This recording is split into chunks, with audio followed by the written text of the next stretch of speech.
Muchas gracias por recibirnos en el Senado. Estamos felices aquí con todo nuestro equipo y nuestra comitiva por esta recepción. En el tema de la seguridad, creo que, bueno, de todas las cosas que hacemos es la que más se conoce internacionalmente, y creo que es por el cambio diametral, porque pasamos de ser literalmente el país más peligroso de todo el mundo. Más peligroso que Irak, más peligroso que Siria, más peligroso que Haití. El Salvador era más peligroso que todos esos países. A veces nosotros vemos en la televisión imágenes de Haití o de Irak, y yo no viviría ahí. Pero los salvadoreños vivíamos en un país peor que eso, más inseguro que eso. Tal vez teníamos mejor infraestructura o había energía eléctrica, pero más inseguro que eso. La tasa de homicidios en El Salvador era de 103 homicidios por cada 100.000 habitantes. Solo para poner un comparativo, la tasa de Haití actualmente es de 50 homicidios por cada 100.000 habitantes. Era el doble de la tasa actual de Haití. Y bueno, vivimos tiempos muy duros, tanto así que El Salvador tiene 6 millones de habitantes en El Salvador, pero hay 3 millones de salvadoreños fuera de El Salvador. Es decir, un tercio de nuestra población vive afuera, el equivalente a que 20 millones de argentinos vivieran afuera. Y eso es por un éxodo que derivó de dos guerras. Una guerra civil que tuvimos en los 80s, que se firmó una supuesta paz en 1992, y esa supuesta paz derivó en la guerra social que terminó hace un poco gracias al trabajo de nuestro gabinete de seguridad, del cual aquí solo tenemos al ministro, no solo, pues tenemos al ministro de seguridad, pero pues falta otras personas que han sido claves para esto, como el ministro de la Defensa. Falleció nuestro director de la policía, quien ha sido un elemento importantísimo con la consecución de este gran logro, y otros elementos también, el fiscal, bueno, la asamblea ha sido clave. La asamblea legislativa es el equivalente al Congreso, digamos, ahí es unicameral. Y la verdad es que nosotros hicimos un plan, desde que llegamos, hicimos un plan de 7 fases para erradicar la inseguridad. El primer plan era tomar control de las cárceles, desplegar al ejército junto a la policía. El segundo plan fue llevar oportunidades a los jóvenes, invertir en las comunidades. La tercera fase del plan fue equipar con tecnología a las fuerzas de seguridad, darles todo lo necesario para poder luchar contra el crimen. La cuarta fase del plan fue duplicar el ejército para tener suficientes tropas para ir tras los criminales. La quinta parte del plan fue entrar en los territorios. Y bueno, estábamos en esa etapa cuando las pandillas lanzaron una contraofensiva y empezaron a matar casi a cualquiera que tenían a la par. En 3 días nos pusieron 82 homicidios en 3 días. Para una población de El Salvador, solo multiplíquenlo por 10, serían 820 homicidios en 3 días aquí en Argentina, el equivalente. Y entonces tuvimos que lanzar una total ofensiva contra las pandillas. No estábamos preparados al 100%, porque no habíamos llegado a las 7 fases, pero ya estábamos preparados un 80%. El problema era que el Estado tiene más responsabilidad que los delincuentes. Entonces nosotros habíamos identificado, no nuestro gobierno, gobiernos anteriores habían identificado que habían 70.000 pandilleros, más o menos. Y nosotros teníamos entonces 70.000 objetivos. Pero ellos no tenían únicamente de objetivos a las fuerzas de seguridad, sino que ellos podían atacar a la abuelita que iba pasando en la calle, al niño, a cualquiera. Incluso ellos podían matar a su abuelita y no iba a salir pandillero asesina a su abuela, sino que iba a salir muere anciana de tercera edad, persona acribillada por pandillero. Nosotros tenemos la obligación de proteger a su abuela también. Entonces nosotros teníamos 70.000 objetivos y ellos tenían 6 millones. Nosotros calculábamos que ellos podían emprender un contraataque Y si cada uno de los 70.000 miembros asesinaba a una persona, eso sería 70.000 homicidios. Algo hubiera sido... Si de cada 10 solo uno cumple la orden, eso hubiera sido 7.000 homicidios. Entonces tuvimos que actuar rápido, decidido, y darle todo el apoyo jurídico, las herramientas legales a la policía y al ejército para poder hacer su trabajo. Las herramientas generalmente están en las constituciones. No conozco la constitución argentina. En el caso de El Salvador teníamos el estado de excepción. Generalmente siempre hay provisiones para calamidades. Y pues se logró hacer. Tuvimos el apoyo de las Cortes, tuvimos el apoyo de la Fiscalía, que es un ente independiente del Ejecutivo, tuvimos el apoyo del Congreso, total, tuvimos el apoyo de la gente, tuvimos el apoyo de la policía también, porque se la estaban jugando. No solo ellos en su propia persona, sino que sus familias en las casas, que vivían en lugares controlados por pandilleros. Las pandillas controlaban ¿qué porcentaje del territorio, ministro? El 85% del territorio estaba controlado por las pandillas. Se pudiera imaginar, entonces el 85% de los policías vivían, de la familia de los policías, vivían en territorios controlados por pandilleros. Tuvimos que tomar todo eso en cuenta. Los detalles serían muy largos, con gusto se los doy, pero se nos iría la tarde.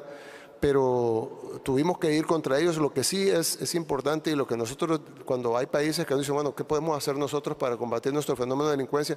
Yo sé que el caso de Argentina no es ni por cerca de lo que vive El Salvador. De hecho, Argentina es un país bastante seguro comparado con Latinoamérica. En el estándar latinoamericano, Argentina es de los países más seguros. Lo que sucede es que, pues, todo es relativo, ¿verdad? Entonces, pues el crimen tiene ya un par de años de estar subiendo en provincias como el Rosario, por ejemplo. Entonces nosotros entendemos que ustedes tienen un problema que resolver, así no sea ni por cerca el problema que teníamos nosotros. Pero nosotros siempre le decimos a cada país, porque hemos platicado con varios que tienen problemas mucho más graves que el de ustedes, menores que el nuestro, y les decimos siempre, cada país es distinto, tiene distinta legislación, distinta estructura, distinto problema. Nosotros teníamos la bendición, le hablábamos con la presidenta, teníamos la bendición de que muchos de los pandilleros se pusieron aquí Mara Salvatrucha, ¿verdad? Entonces era bien fácil identificarlos. Algunos, no a todos, pero un buen porcentaje se ponían la pandilla en la cara, y los que no la tenían en la cara la tenían en el pecho. Entonces solo era, levántese la camisa, ¿verdad? Mara Salvatrucha. Entonces tuvimos la ventaja, pero cada país es distinto, cada fenómeno es distinto. Algunos tienen más que ver con el narcotráfico, otros tienen más que ver con fenómenos sociales, otros son una combinación, como el caso de Colombia, etcétera. Pero sí hay algo que nosotros nos dimos cuenta cuando lo hicimos, y luego ahora a posteriori, que es más fácil analizar hacia atrás, que no lo hubiéramos logrado si no hubiéramos tenido a todos los actores del país, a excepción de las pandillas, pues por supuesto, pero a todos los actores del país detrás del plan. Hasta los medios de comunicación, que son sumamente hostiles con nosotros, la mayoría, no todos, pero la mayoría, por lo menos las televisoras, se pusieron de nuestro lado, cuando habían sido sumamente hostiles. Pero es que creo que había sido tanto sufrimiento que cuando fuimos contra ese tema en específico, la gente dijo, no, es hora de que... Incluso recuerdo que organismos internacionales que empezaron al principio empezaron condenándonos, no oficialmente, pero sí como emitiendo condenas por la acción del Estado, que muy brutal o algo, cuando realmente no hubo una sola baja civil. No es cierto que fue una acción brutal, fue masivo, pero no brutal. Pero emitieron condenas y todo. Y fue clave eso, fue clave tener la unión de todos los sectores del país en decir, tenemos que hacer esto, porque nadie nos va a arreglar nuestros problemas. La gente puede colaborar, pero que van a arreglar nuestros problemas solo lo vamos a arreglar nosotros. Y requería toda esa unión de factores. Incluso qué hubiera pasado si hubiéramos llevado los primeros 1000 pandilleros arrestados y los hubieran dejado libres a los 3 días. Ya lo nuevo, la policía dice, yo no voy a arrestar a nadie. Es decir, tener el apoyo completo de la sociedad fue clave para poder solventar el problema. Y ahora, visto hacia atrás, creo que, como le decimos a todos los países, independientemente de las realidades de cada país, que son distintas, y cada plan pues debe ser ad hoc a su realidad, debe de contar con un apoyo consensuado de todos los sectores, porque si no, va a entrar por aquí y va a salir por allá, ¿verdad? Tiene que tener el apoyo hasta de los que manejan las prisiones, porque si no, de ahí mismo van a controlar el crimen. Es decir, tiene que ser una cosa totalmente integral. La senadora por la provincia de Santa Fe, cuya principal ciudad también es Rosario, quiere hacerle una pregunta. Buenas tardes, presidente. Gracias, presidente. La verdad que, bueno, como bien le decía la presidenta del Senado, Victoria Villarroel, yo soy de la provincia de Santa Fe, ciudad de Rosario, que tenemos un problema muy grave con el narcotráfico. Nosotros llegamos incluso a quintuplicar la tasa de homicidios de la media nacional. Afortunadamente, con el cambio de gobierno a nivel nacional y provincial y el trabajo en conjunto, la situación de los homicidios bajó sustancialmente.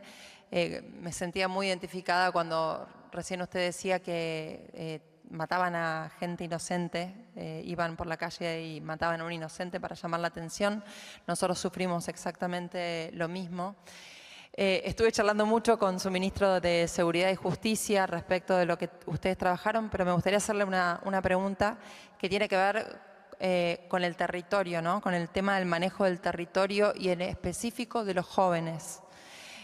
Un problema que nosotros tenemos es que muchas veces los jóvenes tienen viviendo en el mismo barrio a un narcotraficante que tiene la mejor casa, los mejores autos, las mejores zapatillas, mejor teléfono.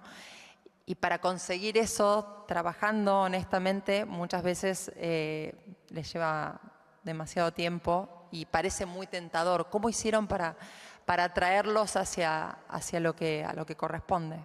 Gracias. Sí, gracias.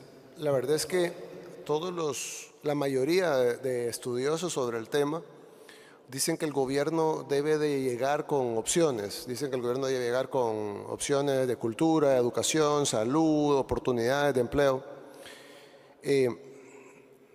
Nosotros, desde que estábamos en la alcaldía de la capital, que era, digamos, uno de los lugares más peligrosos, trabajamos en eso con la juventud.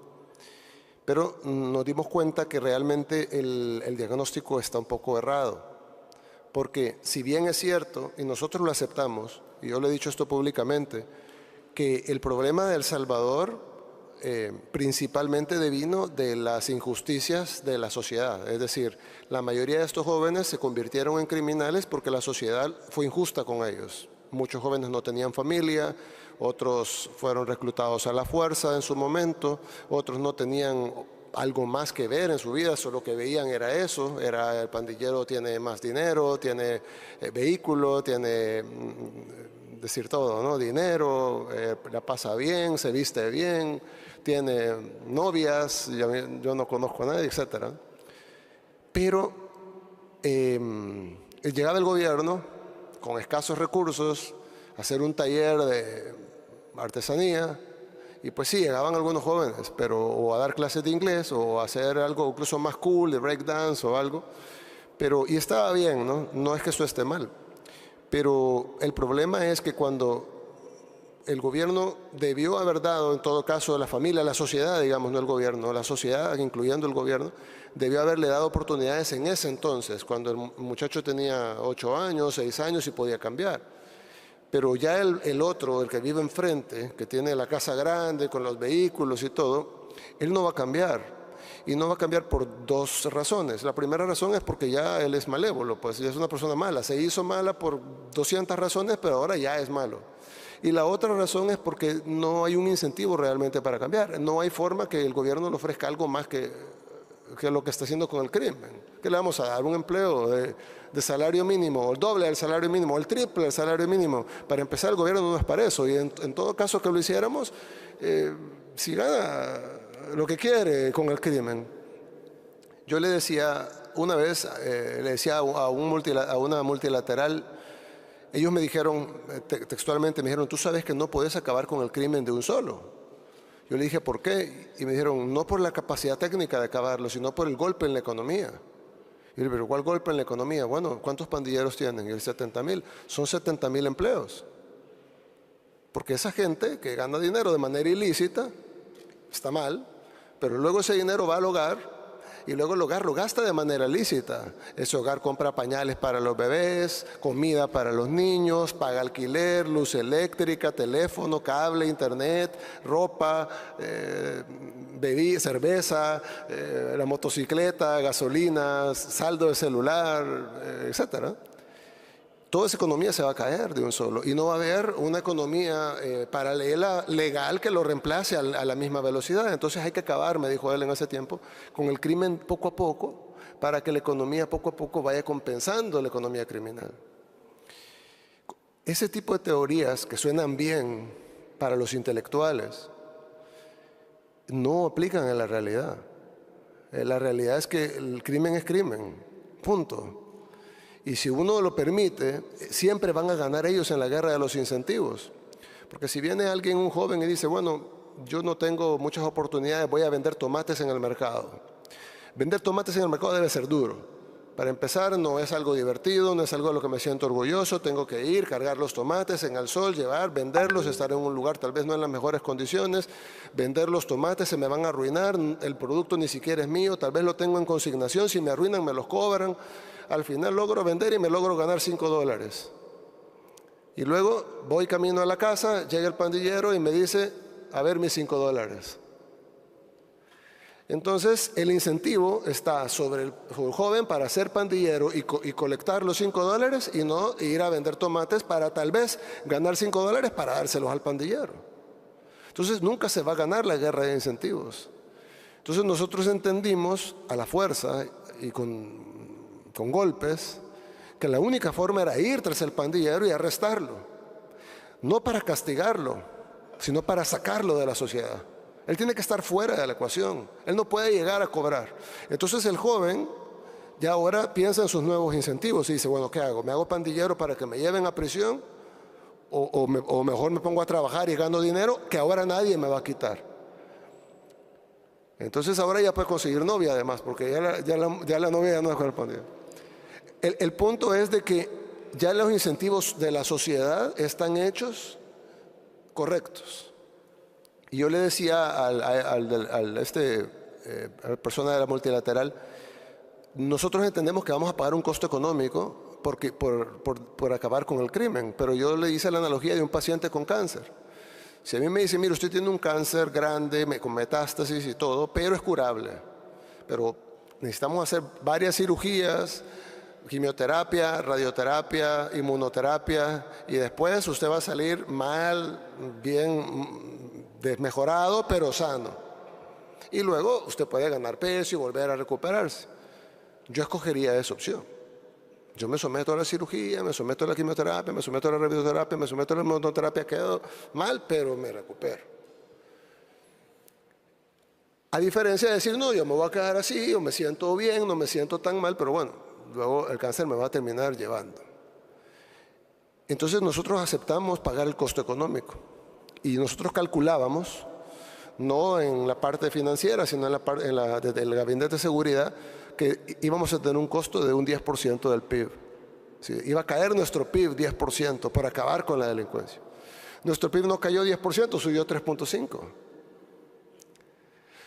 Algunos dicen que la teoría de la multilateral estaba mal, otros dicen que sí caímos 10, pero que también se compensó con lo bueno. Correcto. Entonces, yo creo que sí, el Estado y la sociedad y la familia y la comunidad tienen mucha responsabilidad sobre educar a los jóvenes para que no sean delincuentes en el futuro. Pero el que ya es delincuente, ya violó, ya mató, ya cortó 3 cabezas, primero es difícil que se vaya a reinsertar, y luego, aún así se reinserte, pues yo no me la jugaría a dejarlo en la calle. Es decir, yo soy una persona creyente, creo que Dios puede perdonar a todos. Sé que si Él se arrepiente y pide perdón, va a ir al cielo como cualquier otro pecador. pero eso le compete a Dios. Aquí en la tierra tiene que estar en prisión, porque lastimosamente ya le confiamos que anduviera en la calle y cortó 3 cabezas. No podemos validar que corte otra cabeza más. Tenemos que dejarlo en prisión, y al final funcionó. Funcionó tanto para sacar a los criminales de prisión como para quitar el incentivo a los jóvenes de decir: yo no quiero hacer eso porque voy a terminar en prisión. Sí, senador Abdala, por San Luis.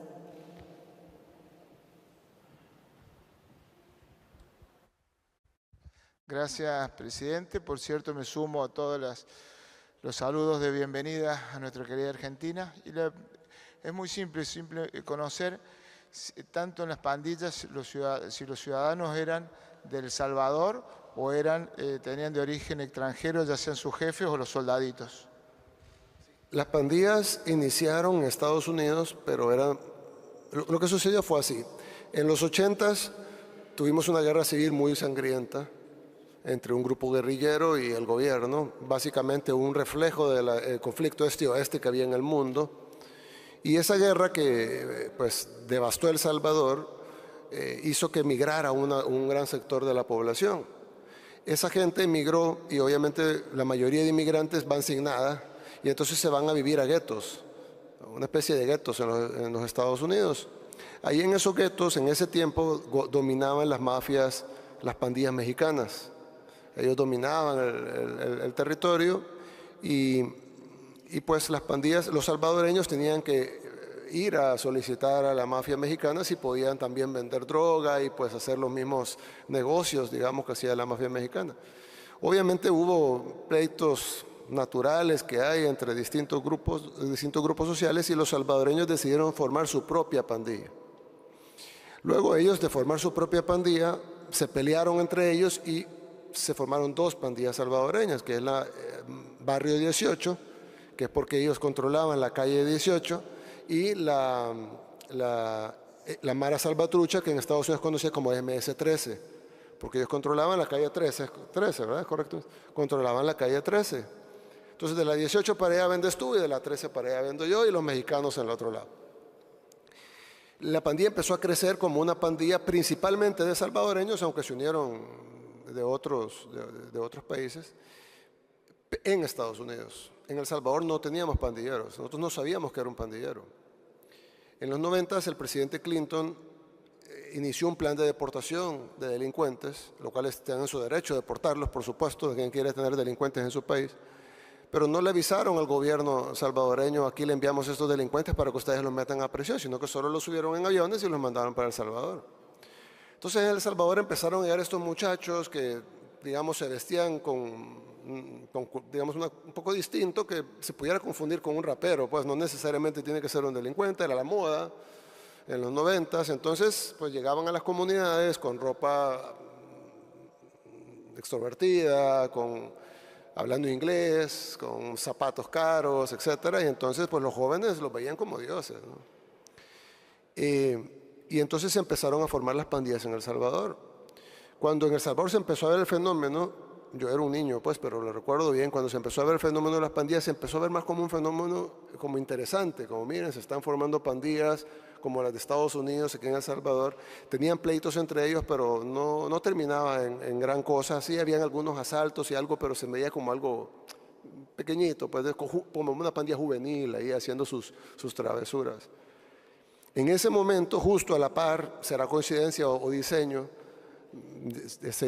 depende si queremos pensar en conspiración o simplemente las casualidades de la vida, empiezan a promoverse en Latinoamérica las leyes del menor infractor.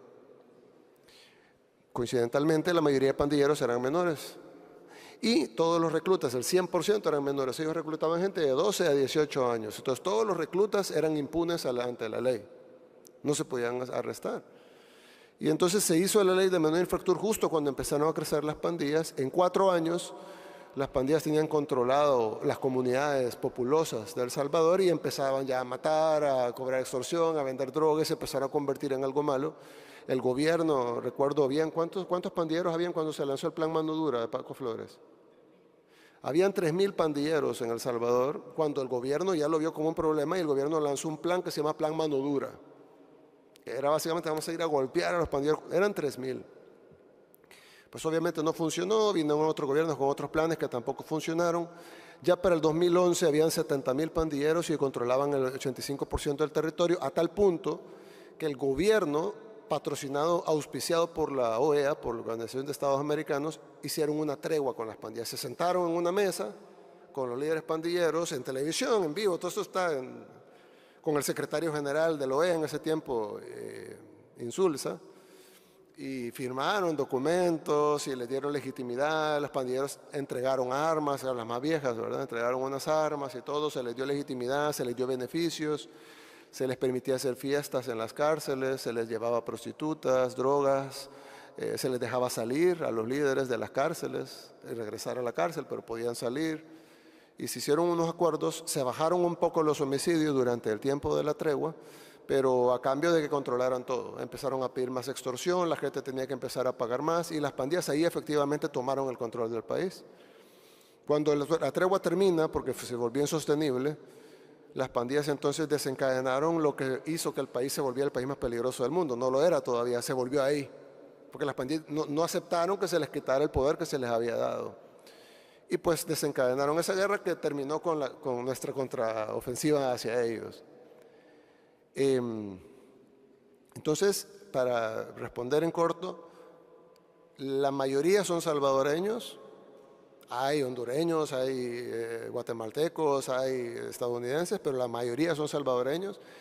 Son pandillas que nacieron en Estados Unidos, es una cultura, una subcultura muy común en los Estados Unidos, ellos lo tienen allá, de puertorriqueños, de venezolanos, tienen el Tren de Aragua, ahí es muy famoso esto. Y aquí en El Salvador, pues, tenemos, nosotros en El Salvador, perdón, tenemos mayoritariamente son salvadoreños, sin embargo sus órdenes vienen muchas veces de Estados Unidos. Hay liderazgo, hay tres liderazgos: el liderazgo de los Estados Unidos, el liderazgo de la cárcel y el liderazgo de la calle. Entonces, la mayoría son salvadoreños, pero es un fenómeno de una subcultura estadounidense que se ha expandido fuertemente en casi todo el mundo. Es decir, lo vemos en Ecuador, tenemos Latin Kings, es decir, es común. Y siempre, casi siempre, o bueno, siempre, terminan en narcotráfico. Probablemente porque los narcotraficantes los ven como soldados, como bueno, son bastantes, tienen estructura, tienen organización, tienen jerarquía, pues vamos a ocuparlos para que distribuyan el producto. Y entonces se vuelven narcotraficantes y terminan controlando. Las pandillas en El Salvador controlaban el 100% del narcomenudeo. Entonces ya se vuelven un brazo del narcotráfico, y el narcotráfico les permite acceso a dinero, acceso a armas, acceso a información, acceso a inteligencia, la posibilidad de atacar al gobierno con golpes más fuertes de lo que ellos pudieran hacer por sí mismos. Entonces, en nuestro caso, son salvadoreños, pero el fenómeno viene de una subcultura de Estados Unidos que se ha desplegado por lo menos Europa y las Américas.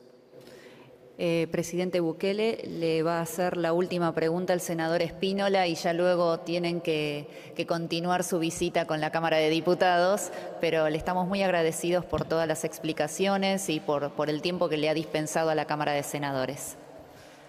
Gracias, bienvenido, presidente de la Argentina. Voy a ser breve porque indudablemente el tiempo se le va acortando. Usted habló de los incentivos, ¿no es cierto? Habló de su plan y sus etapas que tenía para poder concretar este objetivo, este problema que tenían de inseguridad que la sociedad reclamaba, y tuvo todo el apoyo. ¿Cuáles son los pasos siguientes que usted tiene como plan de gobierno? Logró ese objetivo que no era fácil y había que tomar la decisión y había que avanzar para terminar con el tema de las pandillas. Pero ahora viene otra etapa difícil, me imagino, ¿no? Tiene un incentivo que está claro, los jóvenes no van a querer ser más pandilleros porque van a terminar presos. Es un incentivo que no lo tienen que hacer porque terminan presos. Pero falta el incentivo positivo, cómo se insertan, cómo avanza, cómo piensa en esta nueva etapa que tiene como presidente para que su país y esos sectores que todavía faltan insertarlo tengan el mejor camino para un mejor futuro. Gracias. Gracias. Sí, lanzamos la última fase del plan, que es la fase de inclusión, efectivamente estamos trabajando no solo con los jóvenes, principalmente los jóvenes porque son el caldo de cultivo más fácil para los delincuentes, pero no solo los jóvenes, incluso estamos trabajando con la tercera edad, con las comunidades. Hicimos una nueva institución de gobierno que vela precisamente por la inclusión de las comunidades más afectadas, otroramente por la delincuencia, para que no vuelva a pasar y que en 20 años no venga otro gobierno y tenga que hacer otra ofensiva contra las nuevas pandillas o como se llamen en ese entonces. Entonces sí estamos tratando de prevenirlo. Hemos invertido mucho en educación, en salud. Ahorita nuestro enfoque principal en este periodo presidencial será la economía. Ya tenemos frutos muy fuertes en turismo, que obviamente deviene directo de la misma seguridad, pero el turismo se ha incrementado en 168%, cifras de la ONU. La construcción está sobre recalentada, todavía hay desempleo en muchas áreas, pero en la construcción no. En la construcción incluso tenemos que importar trabajadores de Honduras y de Nicaragua porque ya no hay albañiles, soldadores, trabajadores de la construcción salvadoreños, ya todos los que existen están contratados. No tenemos suficientes trabajadores en la agricultura, ya no hay desempleo en agricultura, no hay desempleo en construcción, no hay desempleo en turismo, hay desempleo en todo lo demás, pero ya ahí vamos.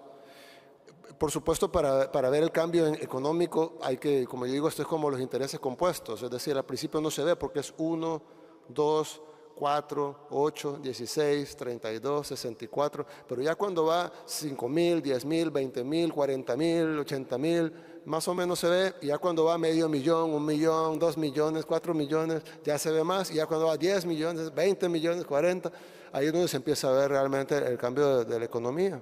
Y la economía pues trae todo lo demás, o trae, digamos, recursos para poder hacer mejores escuelas, mejores hospitales, mejor infraestructura pública que a la vez es productiva, porque pues una cosa es sinergia con la otra. Una calle sirve para ir a la escuela, sirve para ir a la playa, pero también sirve para ir al trabajo, ¿no?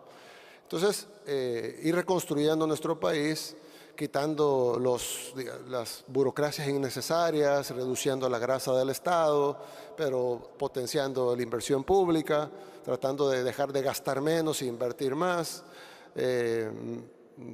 Y tratar de que el país en sí, porque obviamente los proyectos directos a la juventud funcionan, los hacemos, de hecho el mismo gobierno tiene proyectos de skate, de breakdance, de hip hop, de graffiti, de todo eso. Y tenemos un concierto en unos días, es decir, nosotros le apostamos mucho a la juventud, pero va a ser insuficiente. No hay forma que el gobierno tenga presupuesto para cambiar a una generación de jóvenes. La única forma de realmente cambiar todo es que la economía mejore. Una vez la economía mejora, entonces está el incentivo positivo. Bueno, voy a trabajar para hacer dinero, hacer un patrimonio, tener yo esa casa con los vehículos, pero de manera legal. Entonces, pues no, de la noche a la mañana no va a pasar, lo de la seguridad no fue de la noche a la mañana. Pero sí tenemos la confianza que vamos a lograr levantar la economía a la par, por supuesto, de no descuidar de que no solo sea la economía de unos pocos, sino que sea la economía de la mayoría, pues. Pero sí entendemos que tenemos que trabajar los incentivos inmediatos que podemos proveer y a la par lo principal, que es que la economía despegue para que el incentivo esté en toda la tabla, pues el incentivo esté en toda la cancha, que no haya un lugar donde el joven no pueda decir, por ejemplo, ahorita, si un joven es odontólogo, probablemente está desempleado, porque hay desempleo en odontología. Entonces, no es que se va a hacer delincuente, pues, pero necesitamos darle una oportunidad y poner los incentivos correctos. Entonces, sí estamos en el entendido que hemos quitado el incentivo negativo, pero nos falta construir el incentivo positivo. Lo estamos construyendo, no es que vamos a empezar, ya empezamos, pero nos falta todavía para salir y decir, ya construimos el incentivo positivo, nos falta mucho para eso. Muchísimas gracias, presidente Bukele, por toda la disertación y por todo el conocimiento que ha compartido con nosotros respecto de la experiencia de los últimos años de El Salvador. De nuestra parte, de parte del Senado de la República Argentina, es un gusto haber podido conversar con usted y con su delegación, y esperamos que los lazos que a partir de ahora serán a través de los grupos parlamentarios y del grupo de amistad parlamentario, podamos seguirlos desarrollando de manera de que esta sea un puntapié, de que sea un primer paso de una larga relación que tienen que continuar nuestras naciones. Nos encantaría, claro que sí, estamos contentos siempre hemos sido amigos, pero ahora somos más amigos y queremos que eso siga así y que cada vez podamos ir fortaleciendo nuestra relación. Y las puertas del Senado de la República Argentina están siempre abiertas para El Salvador. Muchas gracias. Nuestras puertas también están abiertas para ustedes. Gracias. Gracias.